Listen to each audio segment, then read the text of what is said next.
India کے معاملے میں پرسیپشنز کا فرق ہے. کشمیر میں پرجوش تائید فوج چاہتے کی جائے, ابھی تو پرسیپشنز کا فرق ہے, اس کو کم کیا جا سکتا ہے, نہ کیا گیا کام, اور ریجیڈیٹی کے ساتھ بیٹھے رہے جو نواز شریف صاحب سے پائی جاتی ہے. حبیب صاحب وہ کون کون سے امور ہیں جن پر سول ملٹری اختلاف موجود ہے؟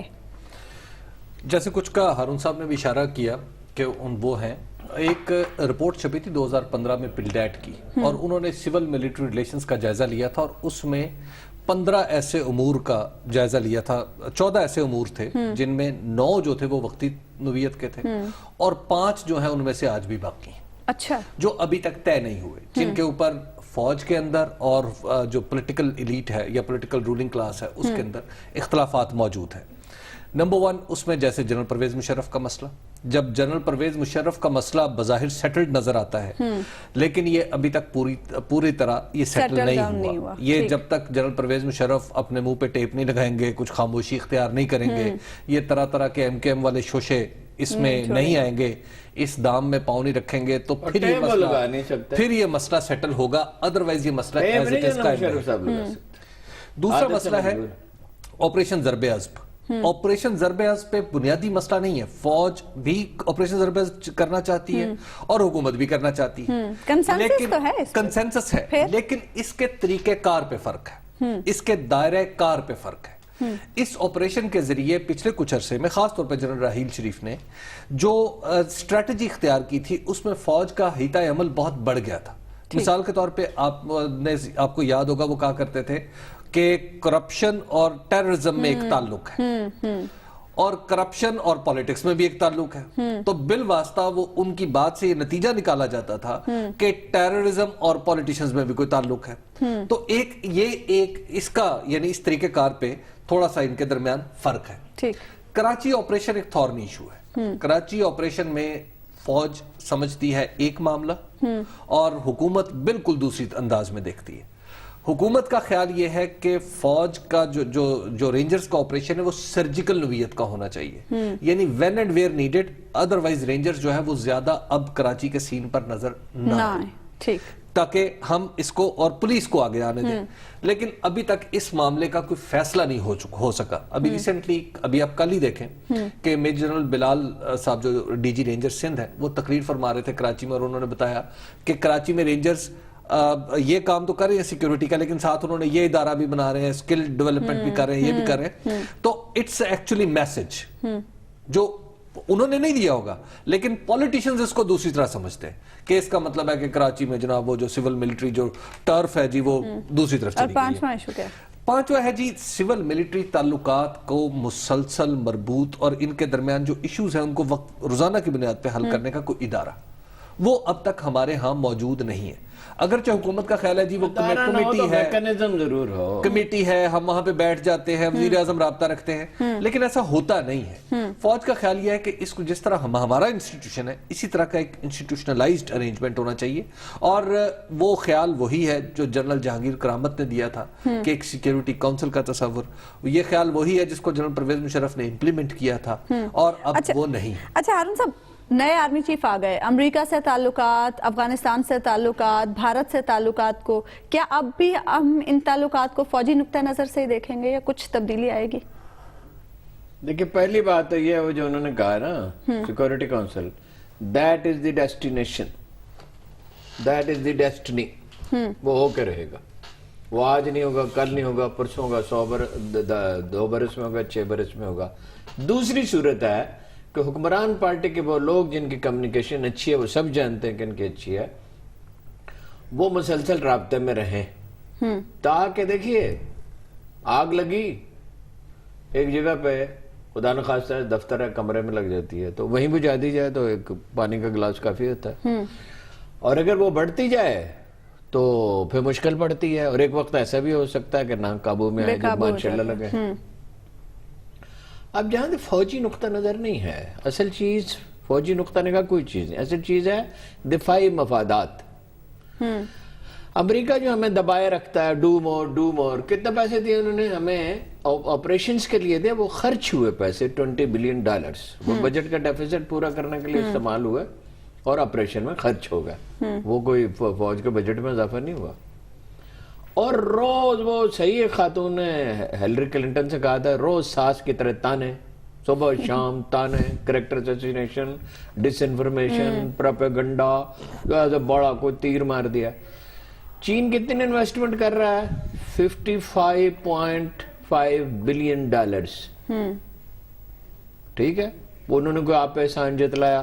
مفادات تو مشترکہ ہوتے ہیں نا، مفاد تو چینیوں کا زیادہ ہے، ہمارا بھی ہے، ہمیں بہرحال فائدہ پہنچ سکتا ہے اس سے، ٹھیک طرح سے کیا جائے تو بہت زیادہ فائدہ بھی پہنچ سکتا ہے. تو یہ انڈیا کے معاملے میں ڈیفینس، ہمارے دفاع کے تقاضے ہیں، یعنی انڈیا سے تعلقات بہتر بنائے جائیں، مگر گیو اینڈ ٹیک ہوتا ہے نا. کچھ ہم انہیں دیں، ہم تو انہیں بہت کچھ دے سکتے ہیں، ہم تو انڈیا کو وہ چیز دے سکتے ہیں کہ اس کی صورتحال ہی بدل جائے، وہ اس کی اکانومی ایک جمپ لگا جائے. ہم اسے راستہ دے سکتے ہیں سینٹرل ایشیا کا. لیکن آپ سبرامنیم سوامی جی کا ایک انٹرویو میں نے دیکھا انڈین ٹی وی پہ کہ 4 ٹکڑے کریں گے پاکستان کے، پانی بند کریں گے، اور وہ بلوچستان کو یہ کریں گے اور وہ کریں گے، اور اس پہ تو ہم تلے ہوئے ہیں، اور یدھ ہوگا اور ضرور ہوگا اور ساری دنیا دیکھے گی.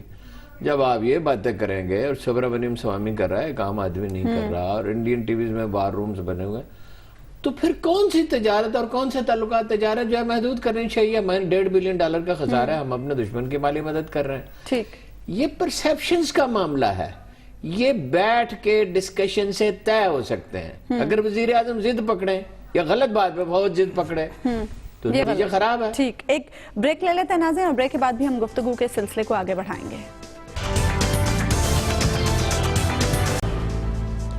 ویلکم بیک ناظرین. بریک پہ جانے سے پہلے ہم بات کر رہے تھے سول ملٹری تعلقات کے حوالے سے. حبیب صاحب، جنرل راحیل شریف کے بارے میں کہا جاتا ہے کہ انہوں نے فوج کو سیاسی امور سے لا تعلق رکھا، اور اب جو نئے چیف آئے ہیں ان کے بارے میں بھی یہی امید ظاہر کی جا رہی ہے کہ وہ بھی ایسا ہی کریں گے. کیا لا تعلق رکھا جی؟ کیا لا تعلق؟ آپ کی بات ایک درجے میں تو ٹھیک ہے کہ لا تعلق اس طرح رہے کہ ان کا جو جانا ہے وہ بڑا اچھے طریقے سے اور تمام الفاظ ان کی فیور میں بولے گئے. بعض چیزیں کہتے ہیں نا کہ all is well that ends well. تو اس میں ایک تو چیز یہ بھی ہے کہ چونکہ وہ عزت اور احترام سے اپنے گھر جا رہے ہیں، کوئی ایکسٹینشن کی بات نہیں، اس کے پیچھے بہت ساری کہانیاں. لیکن آپ دیکھیں سیاستدانوں کا مسئلہ جو ہوتا ہے نا عظما، وہ اصل سے زیادہ بعضوں کا تاثر کا ہوتا ہے. جنرل راحیل کے آپٹکس جو تھے وہ بہت شاندار تھے، جس کی وجہ سے نہ صرف موجودہ پولیٹیکل گورنمنٹ بلکہ مجموعی طور پر سارے کے سارے سیاستدان اس سے کسی نہ کسی درجے میں متاثر ہوئے. مثال کے طور پہ ان کے دور میں ISPR کو جو فروغ ملا اور جس طرح مستحکم بنیادوں پہ وہ استوار ہوئی اور جس طرح پروفیشنلزم اس میں دیکھنے میں آیا جنرل عاصم باجوہ کے انڈر، تو اس میں یوں لگا کہ جناب جنرل صاحب جو ہیں وہ جس طرح ان کی شخصیت بنی، شاید ان کے کوئی سیاسی عزائم اور مقاصد بھی ہیں. ایک موقع پہ یہ بھی لوگوں کے ذہن میں، آپ کو یاد ہوگا کچھ بورڈ لگنے لگ گئے، کچھ لوگ طرح طرح کی باتیں کرنے لگ گئے. تو آپٹکس جو ہیں ان کی شخصیت کے وہ اتنے زیادہ تھے فوج کے کہ اس سے جو ہے وہ سیاسی حکومت پریشان ہو جاتی تھی، اور اب بھی رہی. ان کی شہرت سے پریشان ہو جاتی تھی. دیکھیں یہ سیاسی حکومتوں کی مجبوری ہوتی ہے. تو سیاسی حکومتیں جو ہیں وہ یہ چاہتی ہیں کہ آپ بے شک ٹھیک ہے معاملات کی ایک شکل ہے عملی کہ اس میں کچھ گیو اینڈ ٹیک چلتا رہے گا، دوسری صورت ہے سیاسی. سیاست میں دنیا بھر کی ہر سیاسی حکومت یہ چاہے گی کہ وہ تگڑی نظر آئے اور ملک کی سپریم پاور نظر آئے، لیکن ایسا ہوتا نہیں. اس پرٹیکولر کیس میں جنرل راحیل صاحب کے کیس میں ایسا نہیں ہوا. اس میں کئی دفعہ ایسا لگا کہ جنرل راحیل شریف اوورٹیک کر گئے ہیں، اوور گریپ کر گئے ہیں، آؤٹ وٹ کر گئے ہیں گورنمنٹ کو. جبکہ دوسری طرف مثال کے طور پہ ہمارے ہاں اس طرح کے بھی تو پھر تجزیے شروع ہو جاتے ہیں نا. دیکھیے جی فلاں جگہ جنرل صاحب گئے، وزیر اعظم نہیں گئے. فلاں جگہ جو ہے وہ وزیر اعظم پہلے پہنچ گئے، جنرل صاحب بعد میں پہنچے. فلاں جگہ جو تھا، بلکہ میں آپ کو ایک لطیفہ سناؤں کہ ایک جگہ میں نے کوئٹہ میں، مجھے ایک صاحب جو ہے جو سول ملٹری ریلیشن پہ خود بڑے مایا ناز فنکار ہیں، وہ کہنے لگے، ہارون صاحب کہتے یار آپ دیکھیں سول ملٹری ریلیشن کی ہم بات کرتے ہیں، ایئرپورٹ پہ جو جہاز دیکھے جہاں پہ وزیر اعظم کا کھڑا ہونا چاہیے تھا وہاں پہ چیف آف آرمی سٹاف کا جہاز کھڑا ہوا ہے. میں نے کہا بھائی اس میں کہاں یہ طے ہوتا ہے، کہاں جگہ ہوتی ہے بھائی، جہاز جو پہلے آیا وہ پہلے کھڑا ہوگا. تو اس طرح کی چیزیں آپٹیکلی یس وہ بہت. ہارون صاحب، جنرل قمر جاوید باجوہ صاحب کی عہدہ سنبھالتے ہی ترجیحات کیا ہوں گی؟ ترجیحات تو بالکل واضح ہیں. انڈیا کو نمٹانا، اور اس میں ایک طرف یہ ہے کہ جواب پورا دیا جائے, سختی سے اینٹ کا جواب پتھر سے دیا جائے, دوسری طرف تحمل کا مظاہرہ کیا جائے. یعنی یہ نہیں ہے, کوئی اسٹریٹجسٹ یہ نہیں کرتا وہ پرووک کرنا چاہتے ہیں تو آپ پرووک ہو جائے, وہ چاہیں گے پرووک کرنا. اور ٹیررزم ہے, اور یعنی ایک تو انہیں بہت ضروری کام یہ ہوگا کہ فوج میں اب تبادلے ہوں گے, پلیسمنٹس ہوں گی.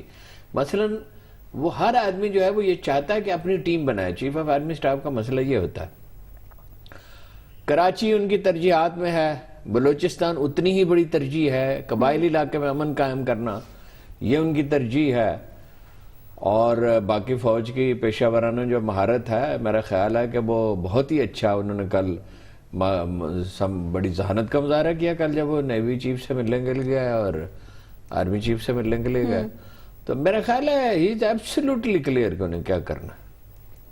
اچھا, ہی از کلیئر. اچھا, ایک حبیب صاحب کسی نے بڑی اچھی ٹویٹ کی اور لکھا کہ ویسے کتنی عجیب بات ہے کہ ووٹ تو ہم وزیر اعظم نواز شریف کو دیتے ہیں اور ہماری پوری توقعات فوج سے ہوتی ہیں کہ وہ پاکستان کی حفاظت کرے اور پاکستان کے تمام مسائل اور امور کو نمٹائے. یہ ٹویٹ کرنے والے کی ذاتی رائے ہو سکتی ہے, یا بعض لوگوں کی کچھ آراء اس طرح کی رہی ہیں کہ وہ توقعات حکومت سے, پولیٹیکل حکومت سے اپنے اختلاف کو پہلے وہ نفرت کی شکل دیتے ہیں, پھر اس نفرت کو فوج کی محبت میں ڈالتے ہیں, اور پھر چیف آف آرمی سٹاف کے کندھوں پہ وہ بوجھ بھی ڈالتے ہیں. لیکن ہم نے پچھلے کچھ عرصے میں دیکھا کہ ہر معاملے میں عوام جو ہے, قوم جو ہے وہ فوج کی طرف دیکھتی ہے. یہ عوام اور قوم کی نمائندگی جو ہے نا وہ پارلیمنٹ میں ہوتی ہے. یہاں پہ ہم صرف خبریں دیتے ہیں اور فیکٹس دیتے ہیں, تو ہماری رائے ہو سکتی ہے زیادہ سے زیادہ. نہیں, پارلیمنٹ میں کون سی, میڈیا بھی تو لوگوں کی آواز ہے نا, لوگوں کی آواز ہم بھی تو پہنچاتے ہیں. ہم لوگوں کی بات کرتے ہیں, لوگوں کی آواز نہیں ہے, اس بات کو سمجھیے. لوگوں کی آواز پارلیمنٹ میں, لوگوں کی آواز عمران خان اٹھائیں, عمران خان کسی کو بلائیں, ایک اگرچہ انہوں نے بلایا تھا لیکن بہرحال عمران خان کریں, اور دوسری جو پولیٹیکل جماعتیں ہیں, پیپلز پارٹی کرے, پی ایم ایل این کرے, ہمیں تب سمجھ میں آئے گی نا. پارلیمنٹ میں تو عوام کی بات ہوتی ہی نہیں. ہارون صاحب آپ کی بات کو ہم آگے بڑھائیں گے, بات ہو جائے تو پھر مسئلہ ہی کیا رہے. گفتگو کے سلسلے کو ناظرین آگے بڑھائیں گے ایک بریک کے بعد.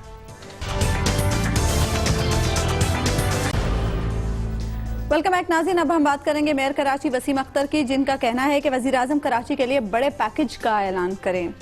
ہارون صاحب, کراچی میں اپلفٹ کیا تھا, کراچی کو اپلفٹ کیا تھا جنرل مشرف نے, اور 29 ارب کا پیکج دیا تھا کراچی کے لیے. اب نہ جنرل مشرف ہے نہ 29 ارب ہے, میئر کراچی کیسے کریں گے؟ 29 ارب تو ہیں, 29 ارب دے گا کون؟ جنرل مشرف نے نہیں دینا چاہیے. دو چیزیں کرنی چاہیے. ایک, کراچی کے لیے کوڑے کے ڈھیر پڑے ہوئے ہیں, سڑک کی ایک عمر ہوتی ہے, سڑکیں بنا دی تھی, شہر پھیل رہا ہے, 5% ہر سال اس میں آبادی میں اضافہ ہو جاتا ہے.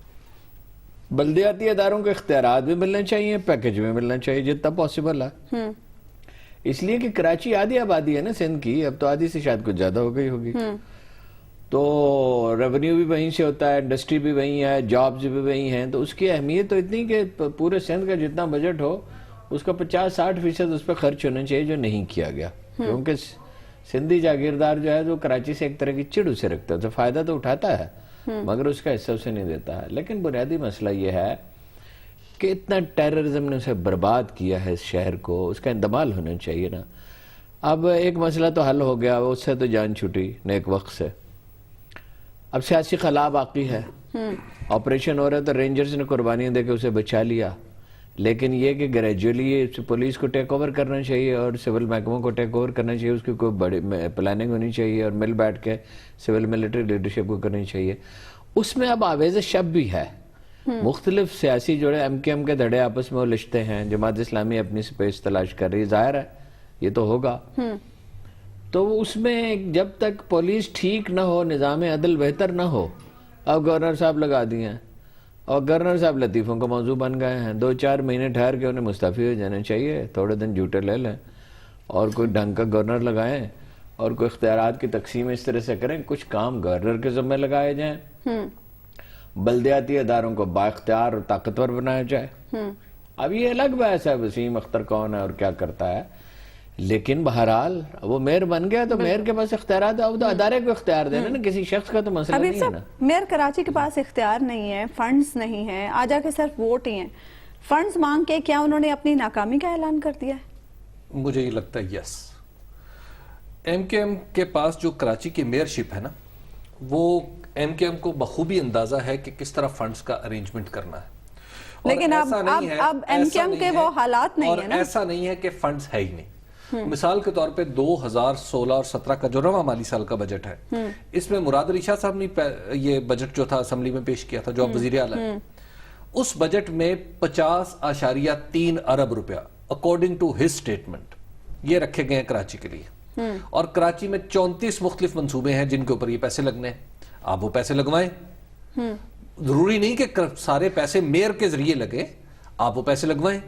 دوسری بات ہے کہ ان کی یہ بات نہیں، زیادہ تر تو میئر کے ذریعے لگنے چاہیے. نہیں، دوسری بات مجھے اس کے ان منصوبوں کی نیچر بھائی، اس کے جو کراچی اور حیدرآباد کی شہری آبادی ہے وہ اس کے سوا مطمئن نہیں ہوگی اور کوئی صورت نہیں ہے. دوسرا اس میں مجھے یوں لگتا ہے کہ جیسے میئر صاحب نے جیل میں رہتے رہتے شاید کچھ پورے پلانز پڑے نہیں ہیں.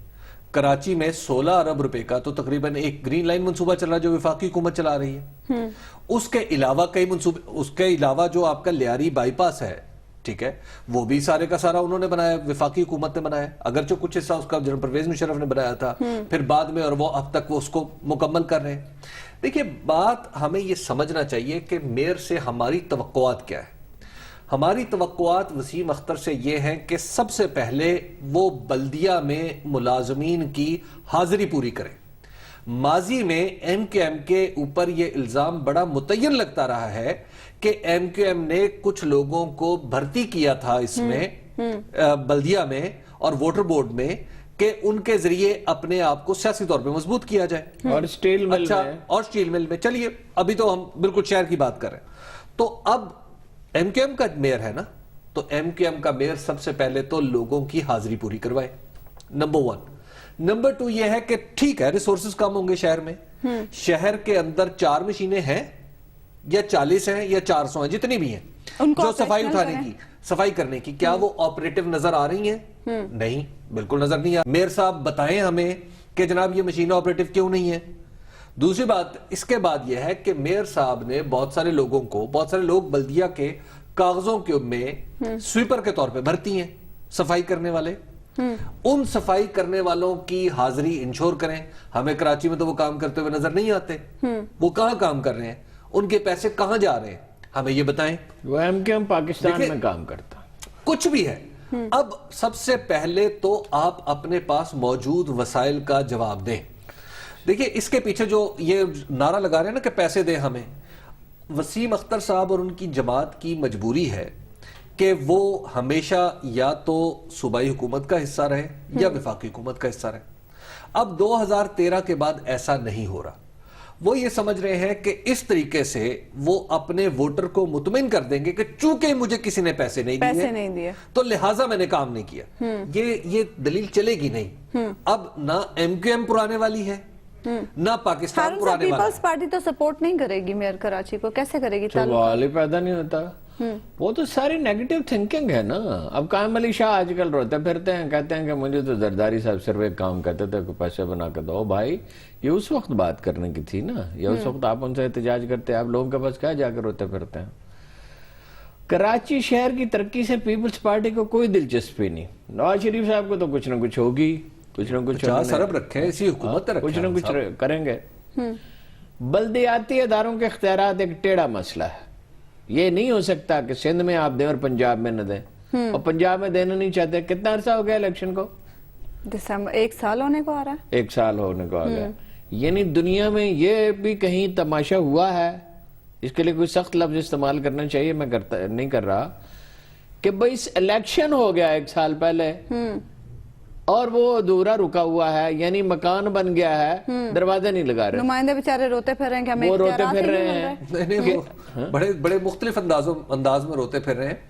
بڑے آپ کو مزے کی بات بتاؤں، پنجاب کی ایسے برسبیل تذکرہ بات ہے کہ تو ملتان میں باقاعدہ طور پہ جو وہاں بلال بٹ صاحب ہیں جو ان کے صدر ہیں ضلع، بڑے دھرنے میں بڑے ایکٹیو تھے. انہیں شیر کے نشان پہ انہوں نے کونسلر بننا تھا اور پھر انہوں نے میئر یا ڈپٹی میئر بننا تھا. ہوا یہ کہ خود پی ایم ایل این کے کونسلروں نے مل جل کے اور وہاں کے ایم این ایز اور ایم پی ایس نے اپنے ہی لوگوں کو ہرا دیا.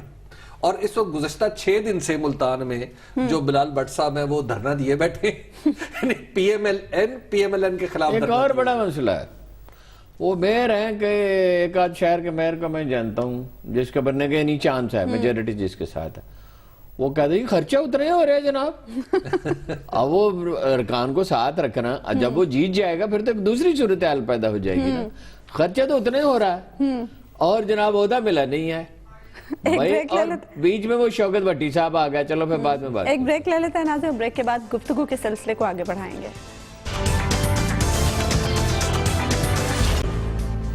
ویلکم بیک ناظرین. اب ہم بات کریں گے سی پیک کے حوالے سے, جس کا حصہ بننے کے لیے دوسرے ملک بھی اب خواہش مند ہیں. ہارون صاحب, دوسرے ممالک بھی اب خواہش مند ہیں سی پیک کا حصہ بننے کے لیے. روس کو ہم نے خود کہا کہ وہ آئے اور سی پیک کا حصہ بنے. جناب والا سی پیک سے جو تبدیلی آنے والی ہے کسی کو اس کا ادراک ہی نہیں ہے. دنیا بدل جائے گی, سینکڑوں برس کے بعد ایک نئی دنیا ہوگی. 200 برس روسیوں نے لگائے, 200 برس آئیوان دی گریٹ, جس کو آئیوان بھیڑیا بھی کہتے ہیں, وہ گرم پانیوں تک پہنچنا چاہتا تھا کیونکہ ان کے تو سمندر جم جاتے ہیں سردیوں میں. بالٹک کے سوا ایک آدھ وہاں ہے بندرگاہ. سینٹرل ایشیا کے ممالک جو روس سے بھی پہلے ہیں وہ بے چین ہیں اس کے لیے. تو یہ جو لوگ کہتے تھے کہ روس بالکل گرم پانی, یہ جو سوشلسٹ تھے نام نہاد انقلابی, جو چھلانگ مار کے سارے امریکہ کی گود میں جا بیٹھے ہیں, آج کل اس کے گیت گا رہے ہیں, ٹیلی ویژن پہ بھی ان میں سے کچھ درس دیتے ہیں, ہمیں دانش سکھانے کی کوشش کرتے ہیں. وہ تو روس کا تو مسئلہ ہی گرم پانی ہے. دیکھیں نا, یہاں سے انہیں قریب بھی پڑتا ہے. پھر یہ کہ وہ تو جب بندرگاہ جم ہی گئی تو ٹریڈ تو ہوتی ہی سمندر سے ہے. اچھا, یہ سینٹرل ایشیا کے ممالک, ایرانی جو ہیں وہ مخبصے میں پڑیں گے. یہ ایرانی جو بندرگاہ نا, جو انہیں سمجھایا جا رہا ہے, آنکھیں ایک دن کھل جائیں گی ایرانیوں کی. ایران کو بھی یہی سوٹ کرتی ہے بندرگاہ, یہی چاہ باہر نہیں سوٹ کرتی انہیں. وہ اتنا لمبا, انڈیا کو کیا سوٹ کرتا ہے, یہ واگا ہے. یعنی واگا کہاں ہے, یہاں سے پشاور کتنا فاصلہ ہے, کچھ فاصلہ نہیں ہے. اور 16 گھنٹے کا فرق ہے. یہ دنیا کے مستقبل کا تعین, یہ تجارتی مستقبل کا, ساری چیزیں تو نہیں, یہ مستقبل متعین کرے گا. اور ٹریڈ یہاں سے شروع ہونے والی. وہ ٹھیک ہے نواز شریف نے ٹھیک موقع پہ جا کے اس کو کہہ دیا, اور ظاہر ہے روسیوں کا ٹیمپٹیشن ہوگی. یہ دنیا بدل جانے والی ہے, خاص طور پہ یہ خطہ بدل جانے والا. یہ ٹریڈ اگر اتنی ہوگی جیسے چینوں نے پلان کیا ہے تو 10 سال میں ممکن ہے چینی معیشت امریکی معیشت سے بڑھ جائے. اور اس کا نتیجہ کیا ہوگا, ڈالر اس دنیا کی کرنسی, واحد کرنسی نہیں رہے گی, دنیا یکسر بدل جائے گی. حبیب صاحب, کیا ہم کیپیبل ہیں کہ انٹرنیشنل ٹریفک جو سی پیک کے روٹ پر چلے تو ہم اس کو برداشت کر سکیں اور ہم اس کو آگے لے کے چل سکیں؟ آج کی اگر بات کریں تو نہیں, آج ہی کی بات, آج کی بات تو نہیں. اگرچہ ہم انٹرنیشنل ٹریفک کچھ اپنے ملک سے دیتے ہیں, مثال کے طور پہ ٹرانزٹ ٹریڈ, جو افغان ٹرانزٹ ٹریڈ ہے وہ گزرتی ہے ہمارے ہاں پاکستان سے. دوسرا, ہم نے ریسنٹلی جو جنگ لڑی, یعنی جنگ امریکہ نے لڑی جو افغانستان میں, اس کے جو نیٹو کے کنٹینرز تھے وہ ہم نے گزارے.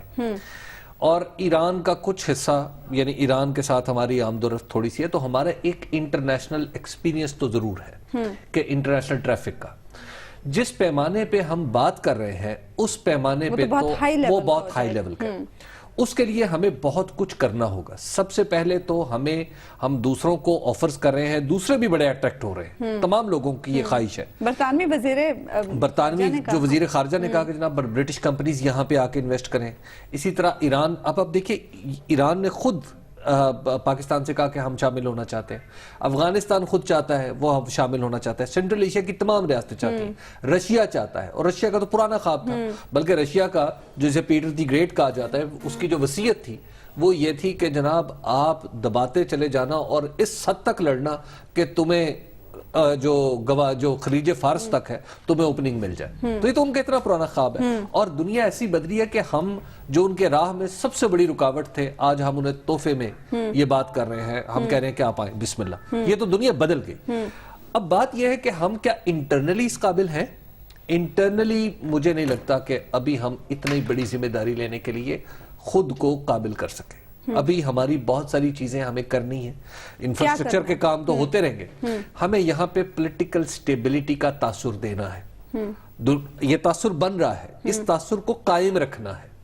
تاکہ ہم یہ بتائیں دنیا کو کہ ہمارے ہاں جو چلتی ہوئی جمہوریت ہے، فنکشنل ڈیموکریسی ہے، یہ ملک کے اندر انتہا پسندی کو ان دا بڈ ہی ختم کر سکتی ہے. تو اس کی responsibility اس کی صرف صلاحیت government پر رکھتی تو ہے. نہیں ہے. نہیں، یہ سارے سب لوگوں پر سب پر ہے. اس پہ یہ ہم سب پہ ہے. دوسرا یہ ہے کہ ہمیں اپنا جو اوور آل حکومت کا سٹرکچر ہے اس کو بہتر بنانا ہے. ہم فوج کے ذریعے ایک تاثر تو دے سکتے ہیں اپنی مضبوطی کا، لیکن فوج کے ذریعے ہم سڑکوں کو محفوظ رکھنے کا اگر کام کریں گے تو دنیا ہمیں کچھ بہت اچھا نہیں سمجھے گی. ابھی تو ہم اس کی سیکیورٹی ایک اسپیشل ہم نے ڈویژن بنا لیا ہے، ہم اس کو باہر رکھیں. ہم اپنی پولیس اسپیشلائزڈ پولیس بنائیں جو ان سڑکوں کو محفوظ رکھے. یہی تو رونا ہے. ایک اور بھی کام کرنا ہوگا جی، مکہ کرنا ہوگا عمران خان کے ساتھ. وہاں چلا جائے چپ کر کے نواز شریف ان کا چاچا میری جان چھٹ. عمران خان صاحب جگہ چاچا تو لیتے بلاول کرتے ہیں. نہیں، عمران خان صاحب جگہ ٹیکس لیتے ہیں. سیٹلمنٹ ہوگی. جگہ کا سیٹلمنٹ لے ہونی ہے ہارون صاحب، وہ بھی جگہ اس نے پاکستانی کیا لینا؟ جگہ تو نواز شریف صاحب لیتے ہیں. یہی آپ وہ کہاں سے جگہ لیتے ہیں بھائی؟ یہی آپ کہلوانا چاہتے تھے. نہیں، نواز شریف صاحب تو جگہ لیتے ہیں. کیوں؟ کس سے یہ پیسہ انہوں نے یہ خربر پہ کہاں سے بنایا ہے؟ چلے جگہ نا بات سی پیک کی ہو رہی ہے. آپ اس عوام کو سے جگہ لیتے ہیں. پاکستانی عوام سے پاکستانی عوام سے شریف خاندان 30 سال سے جگہ لے رہا ہے. راجون ہارون صاحب، آپ اپنے ملک کے وزیر اعظم کے بارے میں تو کچھ ٹاپک پہ ہی رہتے ہیں. ڈیفینیٹلی اب جیسے جیسے دوسرے ملک آئیں گے شمولیت کے لیے تو ہمارے دشمنوں کی تکلیف تو اور بڑھتی جائے گی، اور وہ بھی بڑھتی جائے گی. آپ حاسدوں کو ملحوظ رکھ کے شرنک تو نہیں ہو جاتے نا کہ بھی حاسد تو ہمارے بہت ہیں، اور وہ بھی ہیں جن کے بارے میں ہمارا خیال ہے کہ نہیں ہے، وہ بھی حاسد ہیں. دیکھیے، حسد ایک ریئلٹی ہے. رسول اللہ صلی اللہ علیہ وسلم نے فرمایا کہ ہر صاحب نعمت سے حسد کیا جاتا ہے، اور پھر یہ بھی ہے کہ جس سے حسد کیا جاتا ہے اس کے لیے نعمت میں اضافہ کر دیا جاتا ہے. اس کو نہیں سوچنا چاہیے. سوچنا یہ چاہیے کہ اس کے تقاضے کیا ہیں، اور وہ کیا جا سکتا ہے. ادارے بنائے جا سکتے ہیں. مثلا یہ کہ فوج کی مدد سے پولیس ٹرینڈ کر لی جائے، ایسی اسپیشل فورسز ٹرینڈ یہاں کی ہے نا، فوج کی مدد سے کی ہیں. یہ اینٹی ٹیررسٹ فورس جو ہے، اس کے لیے اسپیشل فورس بنائی جائے. آپ کو کتنے پیسے ملیں گے؟ 10 سے 15 بلین ڈالر کم از کم. پھر وہ بڑھ جائیں گے. پھر انٹرنیشنل ٹریڈ میں جو آپ سیکھتے ہیں، ایکسپوجر سے سیکھتی ہیں نا قومیں. یہ صلیبی جنگیں ہوئی اور اسپین میں مسلمانوں کی حکومت ہوئی تو یورپ نے اسی سے سیکھا نا. یورپ تو اندھیروں میں ڈوبا ہوا تھا.